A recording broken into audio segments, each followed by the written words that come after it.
अच्छा, ऐसा धोखा हमारे साथ भोगोगे। ये जो निकलता है ना भोगोगे, ये अकाट्य होता है। क्योंकि किसी का भी हृदय, मान लो किसी भी जीव जंतु को आप कष्ट दें और उसका हृदय आह भर जाए, तो वो आह वज्र की लिखत में भोगना पड़ेगा। वो आह किसी की ना लेना जल्दी। कोई ऐसा कोई आह भर करके कह दिया तुम समर्थ हो, हम तो कुछ कर नहीं सकते, अंदर से दुख फिर तुम्हारी सामर्थ्य काम नहीं करेगी, मिट्टी में मिला देगा। ऐसा नहीं कि आप जो कर रहे हैं कोई देख नहीं रहा, कोई हिसाब किताब नहीं, जो कर रहे हैं अवश्य में भोक्तव्यम, बहुत सावधान।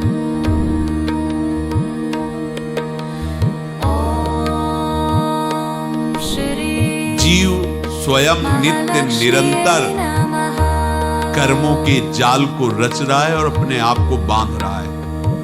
आपको मुक्त होना है, बंधना नहीं है। जीव का जन्म कर्मों के अनुबंध से होता है, कर्मों के बंधन से होता है, और उसको अपना ऋण चुकाना होता है। कर्मानुबंध ये बहुत सूक्ष्म विषय है। जैसे आप जिस परिवार में जन्म लिए हैं, तो उस परिवार के लोगों से आपका ऋण है, इसलिए उसी परिवार में आप आए हैं। और ऋणानुबंध, उसको बिना चुकाए या बिना वसूल किए आप वहां से जाएंगे नहीं। आपको लेना है तो वसूल करना है, और देना है तो चुकाना है। ये पूर्व के जन्मों से निश्चित किया गया है। जैसे किसी के यहाँ पुत्र हुआ, जन्म से ही पैसा खर्चा शुरू हुआ, बड़ा हुआ तो उद्दंडता के द्वारा मार पूरे परिवार को क्लेश पर क्लेश देता चला जा रहा है। ये तुम्हारे कर्म का फल है। या ऐसे शक्तिहीन बुद्धिहीन ऐसे पागल पूरे जीवन सेवा करो, उनसे अपना हिसाब चुकाने के लिए आया। अब परिवार के जो सदस्य जुड़े आके, और पत्नी आते ही पूरी हृदय में आनंद, परिवार में आनंद, और जीवन भर वो आनंद ही सुख देने के लिए उसका जन्म हुआ। वो अपना ऋणानुबंध मुक्त, वो आते ही भयंकर क्लेश खड़ा कर दिया, बीच में दीवार और झगड़ा वैसा, फिर अतरे दिन मारपीट शुरू, कलह अशांति, पूरा जीवन नर्क हिसाब करने आए। यहां ऋण चुकाए बिना कोई जा नहीं सकता, ऋण चुकाना पड़ेगा। किसी का ऋण वसूल करना है तो किसी को ऋण चुकाना है, दोनों काम करने होते हैं। अनेक जन्मों में अनेक लोगों के साथ हमने जो बर्ताव किए हैं, अच्छे या बुरे, वो होंगे। अब किसी आदमी को हम जानते नहीं, अचानक मिला, अचानक चक्कर लगा और मार पीट गाली गुत्ता सब कर दिया, चुपचाप सह लो। क्यों? ये आपका हिसाब है, पूर्व का हिसाब। हमारा उससे कोई द्वेष नहीं, कोई संकल्प नहीं। अचानक घटना घटी और हमसे द्वेष करने लगा, हमें पीटने लगा, हमें गालियां दे, ये हिसाब है, चुपचाप सह जाओ। अपने घर का भाई ही भारी दुश्मन बन गया और क्लेश हिसाब है। एक प्रभुदत्त ब्रह्मचारी जी की वाणी में पढ़ा था, एक महात्मा जी भ्रमण करते थे, तो उस समय असरफियां चलती थी, मोहरे असरफियां उनको भेंट में देते लोग। तो या तो ठाकुर सेवा में लगे तत्काल, या संत सेवा में तत्काल लगे, उसका संग्रह करके डोलना ये ठीक नहीं है, वैरागी सिद्धांत नहीं, ये ठीक नहीं। तो जब 2, 4, 6, 8 ऐसे मोहरे हुई, उन्होंने विचार किया कि और भ्रमण करके जब काफी मोहरे हो जाएंगी तो प्रयागराज में जब कुंभ पड़ता है, एक बार पूरे सब अखाड़े के संतों को, अलग अलग संप्रदाय सब संतों को बुलाएंगे और सबको पुआएंगे।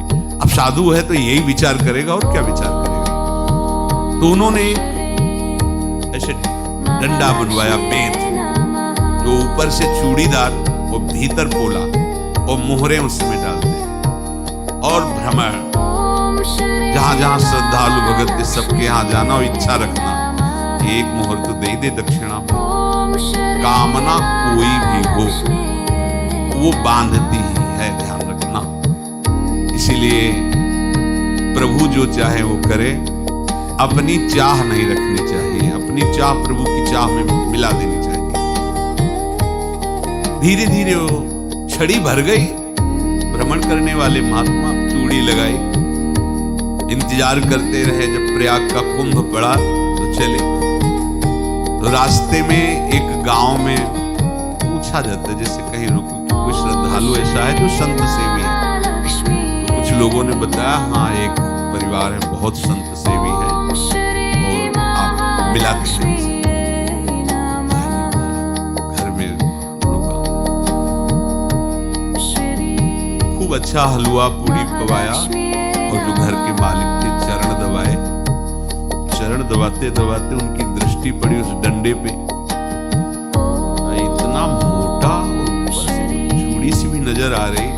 इस डंडे में तो कोई रहस्य है ही है। अब महात्मा जी को खवा पिला के सुला दिया। महात्मा जी जब सो गए तो पत्नी से धीरे से कहा, वो डंडा लाओ बाबा जी का डंडा। चूड़ीदार जो ही खोला पलटाया तो सैकड़ों मोहरे। ऐसे संत रोज बता रहे, आनंद हो जाए फिर क्या। पत्नी से कहा नाप के कंकड़ लाओ। वो तो महात्मा जी तो खाए खीर पूड़ी आराम से सो रहे। रात में पूरी प्लानिंग करके उसमें कंकड़ भर के चूड़ी लगाकर सिराने रख दिया, सारी मोहरें हटा दी। महात्मा जी आराम से छड़ी उठाए तो वजन पक्का। वैसे बड़े लोग चतुर होते हैं पर ये नहीं जानते कि कर्म कितना भयानक होता है। और उनकी कोई संतान नहीं थी पर धन में इतना प्रेम उनको था। बहुत सावधान रहे। साधु महात्माओं के पास जो अर्थ है, गृहस्थी अगर आता वहीं से है पर अगर उसको जोर जबरदस्ती या किसी छल कपट से तो वो उसका विनाश ही करता है। आज तक का प्रमाण है। अब उनको ये भाव पता नहीं होगा या पता होगा तो लोभ के कारण वो उसको मान नहीं पाए होंगे। महात्मा जी गए प्रयाग में, किसी अखाड़े पर रुके और वहां प्रार्थना की कि कल जो है संपूर्ण अखाड़ों का निमंत्रण किया जाए और सब संतों को भोग पवाया जाए और उनको दक्षिणा भी दी जाए। महंत ने सोचा कि बहुत बड़ा है तो उत्सव है। प्रयाग में हजारों संत महात्मा सब, उनका महाराज बोरों इसमें चीनी और तीनों घी लगेगा, सब व्यवस्था। बोले आप एक एक हिसाब हम करें, हमारे पास सब व्यवस्था है। बोले कुछ तो पहले दे दो, इकट्ठे देंगे हम। उनको था कि अगर हम छड़ी खोला और दो चार मोहरे दी, किसी को पता लग गया तो गड़बड़ हो सकती। बोले हम भंडारे के इसमें आखिरी में सब कुछ आपको दे देंगे। ठीक। वो अपने पास से पैसे लगाकर खूब जितना सामग्री सब लाए, लाखों की, और सब संतों को निमंत्रण कर दिया। संत जन निमंत्रित हो गए, भंडारा बन रहा है। तब वहां के महंत है, उनका देखो भंडारा भी बन रहा है, संतों को निमंत्रण। अब आप अर्थ की व्यवस्था कीजिए, क्योंकि इतनी बड़ी हमारी सामर्थ्य नहीं थी जितना हमने किसी तरह हमने ये व्यवस्था की। अब मुझे अर्थ चाहिए, तभी आगे की व्यवस्था बढ़ेगी। संतों को दक्षिणा देंगे और जिनसे अर्थ लिया उनको दे। देखो रसोई बन गई सब। उनका छत्र विश्वास नहीं तो उनको तो था ना कि मोहरे हैं। कितना उनको सदमा लगा होगा। हजारों संतों का निमंत्रण, रसोई बन, तो संत हो के छल कपट। तो उनका महाराज आपने तो हमारा नाश कर दिया। जो महंत थे, अब बताओ रसोई बन गई, संत निमंत्रित हो गए और आप ये कंकड़ दिखा रहे हैं हमको। आपने तो हमें बर्बाद कर दिया। हमारी इतनी सामर्थ्य नहीं थी, आप पहले बता देते। संत होकर ऐसा छल कपट। अब वो बोले तो क्या बोले, क्योंकि उनको पता था कि मोहरे हैं इसमें। अंदर से उनका चिंतन गया, अच्छा ऐसा धोखा हमारे साथ भोगोगे। ये जो निकलता है ना भोगोगे, ये अकाट्य होता है। क्योंकि किसी का भी हृदय, मान लो किसी भी जीव जंतु को आप कष्ट दें और उसका हृदय आह भर जाए तो वो आह वज्र की लिखत में भोगना पड़ेगा। वो देखो भीष्म जी को भोगना पड़ा। सांप को ऐसे धनुष की नोक से उठाया और बंबूल के कांटों के ऊपर फेंक दिया। कई दिन तक छेदा हुआ, वो आह भर करके मरा। तो आपको 6 महीने बाणों की सैया पर आह किसी की ना लेना जिंदगी। कोई ऐसा कोई आह भर करके कह दिया तुम समर्थ हो, हम तो कुछ कर नहीं सकते, वो अंदर से दुखी, फिर तुम्हारी सामर्थ्य काम नहीं करेगी, मिट्टी में मिला देगी। फिर तो संत और भगवत आराधना के लिए, संत आराधना के लिए ही ऐसा किए हुए थे। अब इनका कैसे मुंह दिखाएं? अब क्या करें? सुबह संत जन आएंगे, सबके बीच में हमारी ये देखो, अब क्या करें? गए और संगम में जाके छलांग लगाई, अपने प्राण त्याग दिए। अब उनके तो पास मोहरे थी और व्यापार बढ़ा, और 9-10 महीने बाद ही लड़का हुआ। अब तो उनको आके संत फलीभूत हो गया, व्यापार चल रहा, लड़का नहीं होता था, लड़का भी हो गया। बड़ा आनंद छा रहा है। जब से वो प्रकट हुए और धन की वृद्धि शुरू हो गई, पढ़ाई लिखाई में उनके खर्चा हुआ सब, बस बीमारी शुरू हो गई उनके शरीर में, अब उसमें पैसा जाना शुरू हुआ। इतने आसक्त वो दोनों हो गए कि कुछ भी हो, व्यापार ठप, संपत्ति बेचना शुरू।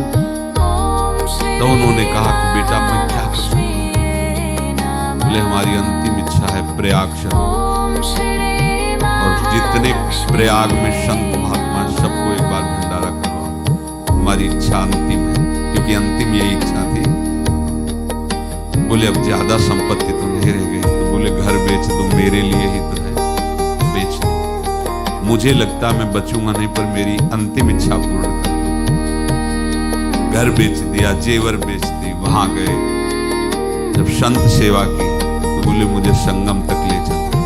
संगम तक ले गए और बोले समझे तुम चुराए थे तो हमने उसको छीना है, कुछ नहीं हो गया तेरे पास कुछ, अब केवल ममता और आसक्ति में जलकर मर और नर्क प्राप्त कर। मैं वही महात्मा हूं जिसकी तूने मोहरे ली।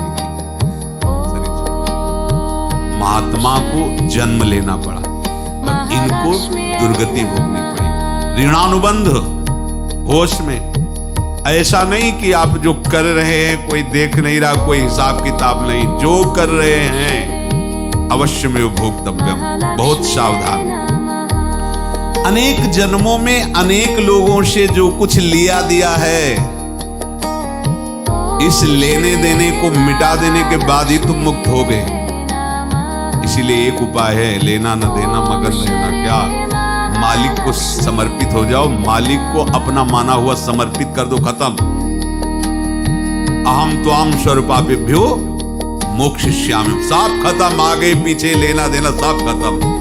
एकादश स्कंद में भगवान श्री कृष्णचंद्र जी ने कहा, जो मेरे चरणों का आश्रय लेकर मेरा भक्त मेरा भक्ति करता है, उसके पितृ ऋण, मातृ ऋण, देव ऋण, ऋषि ऋण, सब ऋणों से मैं मुक्त कर देता हूं। बस यही एक उपाय है जो इसके बंद करने का उपाय भक्तों के लिए है, वो यही है, भगवान की शरण में होकर अपना माना हुआ पूरा भगवान की अर्पित कर दो। अर्पित करने का तात्पर्य उसमें अहम हटा दो। तदीयं वस्तु गोविंदम तुभ्यमेव समर्पये। जिनसे तुमने सेवा करवाई है उनकी सेवा करनी पड़ेगी, जिनसे तुमने जो कुछ लिया है उनको देना पड़ेगा। ये लेने देने का व्यापार जब तक समाप्त नहीं होगा तब तक तुम्हारा जन्म मरण चलता रहेगा। अब आपको यहां समझना है, यदि आपसे किसी ने पैसे लिए बेईमानी करके नहीं दे रहा है तो आप उसको गाली मत दीजिए, आपने बेईमानी की थी इसलिए आपकी बेईमानी हुई है, ले गया, कोई बात नहीं है, बंधन से मुक्त हुए, जो बोझा था चला गया। उसको ऐसा ना देखे कि ये बेईमान हमारे रुपए मार लिए, अब जो कुछ होगा देखेंगे। अगर आप आगे नया कुछ करते हैं तो फिर आगे का हिसाब आपको भोगना पड़ेगा, ध्यान रखना। ऐसा नहीं है कि आपको भोगना नहीं पड़ेगा। एक ही उपाय है कि अब जो शरीर धारण किए इसी में जो भोग ले, आगे ना होना चाहिए। तो क्या करें? सर्वतो भावेन भगवान की शरण। ये तो सर्वाणि कर्माणि मयि सन्न्यस्य मत्पराः अनन्येनैव योगेन माम ध्यायन्तु उपासते तेषाम् अहं समुद्धर्ता मृत्यु संसार से। ये बड़ा कठिन है पार होना, कोई छोटी मोटी बात है।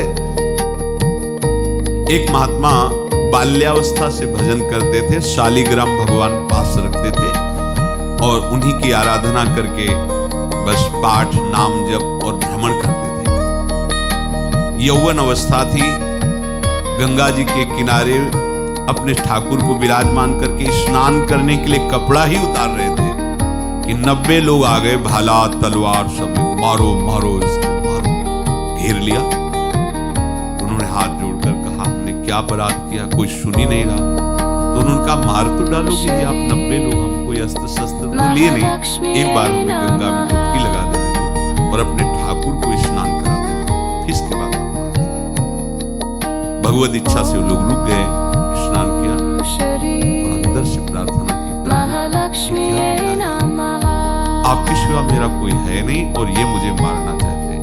तो भगवान ने, जानते हो क्या कहा उनके अंतर में, तुम मेरे में ध्यानस्थ होकर के शरीर को छोड़ो, ये लोग मारेंगे। ये मेरे भजन का फल है कि तुम्हें 90 जन्म नहीं लेना पड़ेगा, एक ही जन्म में 90 मिलकर, तुमने 90 हिंसा की थी पूर्व में, तो तुम्हें 90 बार जन्म लेना होता और एक एक करके मारते। ये मेरे भजन का प्रताप है कि एक बार में ही 90 का हिसाब हो जाएगा। तुम आंख मूंदो, मेरे ध्यान में मगन रहो, मेरे प्रताप से तुम्हें कोई चोट नहीं होगी और स्वाभाविक मूर्छावस्था में प्राण तुम्हारे छूटेंगे। ऐसा ही हुआ, ऐसा हुआ। तो ये बात समझ लो कि ये जो कर्मानुबंध है, ऋणानुबंध है। अब देखो, अगर शाप महात्माओं ने दिया कि तुम्हारे वंश का इससे विनाश होगा, तो भगवान भी परम धाम जा रहे तो उसी कील से, बाण की नोक में जो मछली लील गई थी, छोटा कण, उसी से की नोक बनाई और उसी नोक प्रहार किया। भगवान के श्री चरण में वही बाण की नोक लगी और भगवान स्वीकार किया। भगवान का बड़ा लीला विचित्र है। अगर छुप करके उधर रामावतार में बात, तो इधर स्वीकार किया भगवान ने। ऐसा कहीं नहीं दिखाया कि मैं भगवान हूं तो मैं अपने लिए, ऐसा नहीं दिखाया। नारद जी का हित किया पर नारद जी ने शाप दिया तो भगवान ने स्वीकार किया। बंदरों ने ही सहायता की, जैसा बोले थे वैसा। ये लीला इस शरीर में भोगनी पड़ेगी। हाँ, ज्यादा को कम में भुगता देंगे, पर अब अगला शरीर ना मिले, इसके लिए सर्वतो भावेन भगवान के आश्रित हो जाए। जैसे आपने दुकान फैला रखी है तो उसमें 2 काम होते हैं, लेना और देना। किसी को उधार दिया है तो हमें उससे लेना है, और कोई नगद देकर सामान ले रहा है तो उसे सामान देना है, या उधार लिया है तो हमें उधार देना है। अब अगर दुकान बंद करनी है तो तुम्हें देने वालों पर जोर देना है, लेने वालों पर जोर देना। लेने वाला तो जाओ, हम क्षमा किया, समर्पित किया, हमारा कोई संबंध खत्म हो जाए, वो खुशी हो जाएगा। लेकिन देने वाला, तुम अगर दुकान भी उठा दोगे तो जहां भी रहोगे तुम्हारे पास वो आएगा, लाइए हमारा। तो देने पर नजर रखिए, जिसका जिसका हिसाब है वो आपके सामने आता जाए, हटाते जाओ। लेने पर नजर मत रखिए और दुकान फौरन उठा दीजिए, नहीं अगर लेते देते रहे तो चलता रहेगा। आगे चलकर कुछ लेना न देना, मगन रहना बस अपने प्रभु के चिंतन में। अब हम कैसे जाने कि किसको क्या देना है, हमें क्या पता।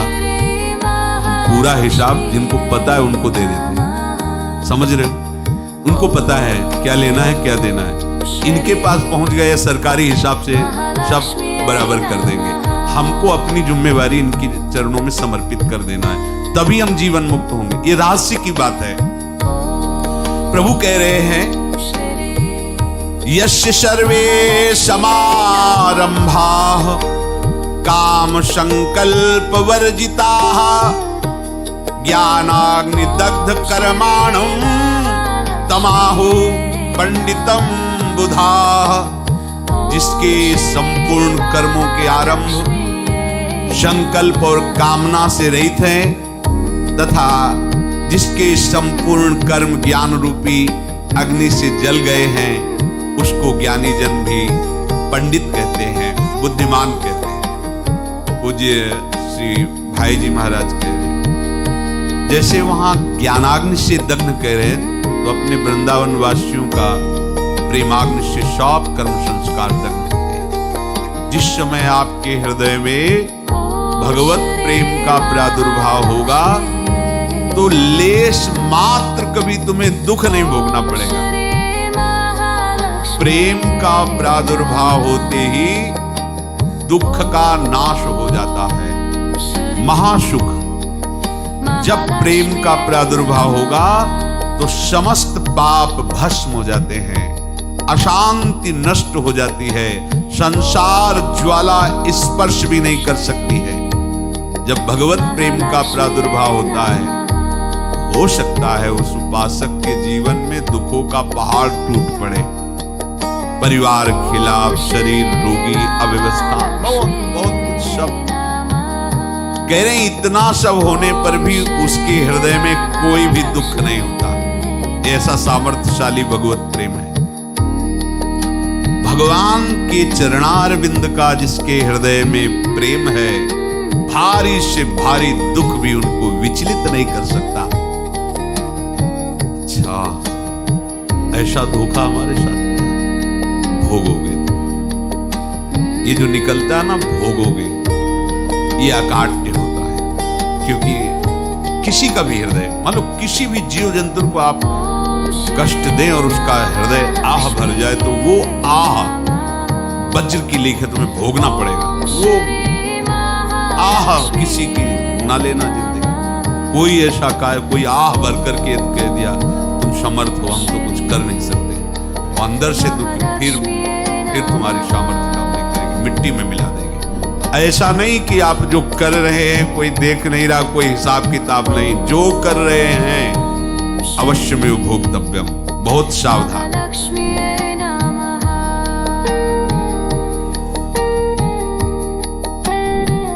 जीव स्वयं नित्य निरंतर कर्मों के जाल को रच रहा है और अपने आप को बांध रहा है। आपको मुक्त होना है, बंधना नहीं है। जीव का जन्म कर्मों के अनुबंध से होता है, कर्मों के बंधन से होता है, और उसको अपना ऋण चुकाना होता है।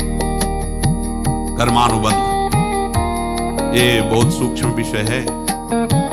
जैसे आप जिस परिवार में जन्म लिए हैं तो उस परिवार के लोगों से आपका ऋण है, इसलिए उसी परिवार में आप आए। और ऋणानुबंध उसको बिना चुकाए या बिना वसूल किए आप वहां से जाएंगे नहीं। आपको लेना है तो वसूल करना है और देना है तो चुकाना है। ये पूर्व के जन्मों से निश्चित किया गया है।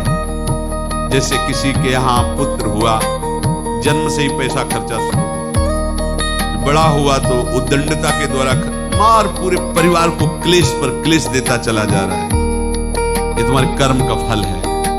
या ऐसे शक्तिहीन बुद्धिहीन ऐसे पागल है, पूरी जीवन सेवा करो, तुमसे अपना हिसाब चुकाने के लिए वो आया है। अब परिवार के जो सदस्य जुड़े आके और पत्नी आते ही पूरी हृदय में आनंद, परिवार में आनंद और जीवन भर वो आनंद ही सुख देने के लिए उसका जन्म हुआ। वो अपना ऋणानुबंध मुक्त, और आते ही भयंकर क्लेश खड़ा कर दिया, बीच में दीवार और झगड़ा और ऐसा, फिर अतरे दिन मारपीट शुरू, कलह अशांति, पूरा जीवन नरक हिसाब करने आए। यहां ऋण चुकाए बिना कोई जा नहीं सकता, ऋण चुकाना पड़ेगा। किसी का ऋण वसूल करना है तो किसी को ऋण चुकाना है, दोनों काम करने होते हैं। अनेक जन्मों में अनेक लोगों के साथ हमने जो बर्ताव किए हैं, अच्छे या बुरे, वो होंगे। अब किसी आदमी को हम जानते नहीं, अचानक मिला, अचानक टक्कर लगाओ, मार पीट, गाली गुप्ता सब कर दिया, चुपचाप सह लो। क्यों? ये आपका हिसाब है, पूर्व का हिसाब। हमारा उससे कोई द्वेष नहीं, कोई संकल्प नहीं। अचानक घटना घटी और हमसे द्वेष करने लगा, हमें पीटने लगा, हमें गालियां दे, ये हिसाब है, चुपचाप सह जाओ। अपने घर का भाई ही भारी दुश्मन बन गया और क्लेश हिसाब है। एक प्रभुदत्त ब्रह्मचारी जी की वाणी में पढ़ा था, एक महात्मा जी भ्रमण करते थे तो उस समय असरफियां चलती थी, मोहरे असरफियां उनको भेंट में देते लोग। या तो ठाकुर सेवा में लगे तत्काल या संत सेवा में तत्काल लगे, उसका संग्रह करके डोलना ये ठीक नहीं। बैरागी सिद्धांत में ये ठीक नहीं।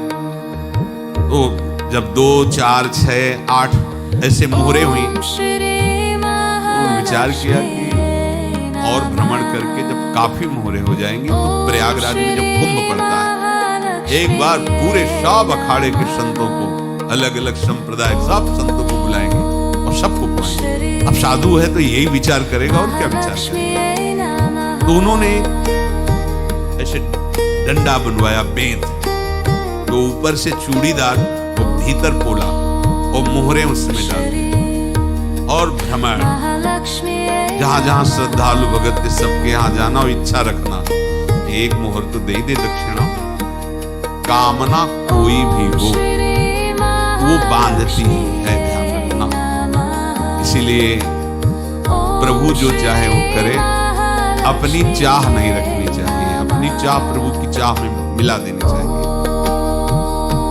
धीरे धीरे वो छड़ी भर गई, भ्रमण करने वाले महात्मा चूड़ी लगाई, इंतजार करते रहे जब प्रयाग का कुंभ पड़ा तो चले। तो रास्ते में एक गांव में पूछा जाता है, जैसे कहीं रुको कोई श्रद्धालु ऐसा है जो संत सेवी है, तो कुछ लोगों ने बताया हाँ एक परिवार है बहुत संत सेवी है और आपको मिलाते हैं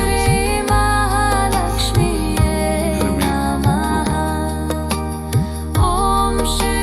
खूब अच्छा हलवा पूड़ी खवाया और जो घर के मालिक थे चरण दबाए, चरण दबाते दबाते उनकी दृष्टि पड़ी उस डंडे पे, इतना मोटा चूड़ी सी भी नजर आ रही, इस डंडे में तो कोई रहस्य है ही है। अब महात्मा जी को खवा पिला के सुला दिया, महात्मा जी जब सो गए तो पत्नी से धीरे से कहा और डंडा लाओ बाबा जी का।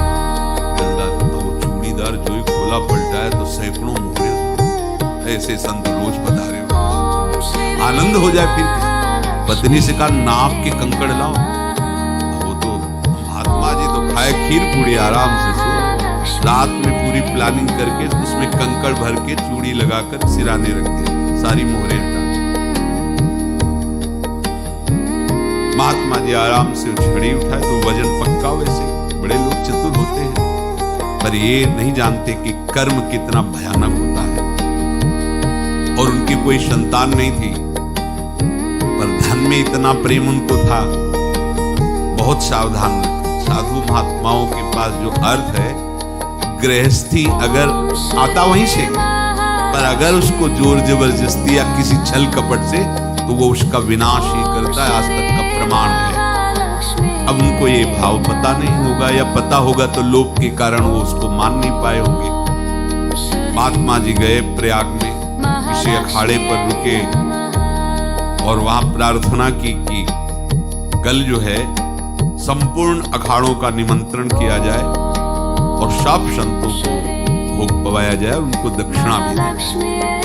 महंत ने सोचा कि बहुत बड़ा है तो उत्सव है, क्योंकि प्रयाग में कितने हजारों संत महात्मा सब, उनका महाराज बोरों इसमें चीनी और टीनों घी लगेगा, सब व्यवस्था। बोले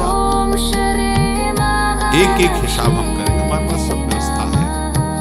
बोले कुछ तो पहले दे दो, इकट्ठे देंगे। उनको था कि अगर हम छड़ी खोला और 2-4 मोहरे दी, किसी को पता लग गया तो गड़बड़ हो सकती। बोले हम भंडारे के आखिरी में सब कुछ आपको दे देंगे। ठीक है। वो अपने पास से पैसे लगाकर जितना सामग्री सब लाए, लाखों की, और सब संतों को निमंत्रण कर दिया।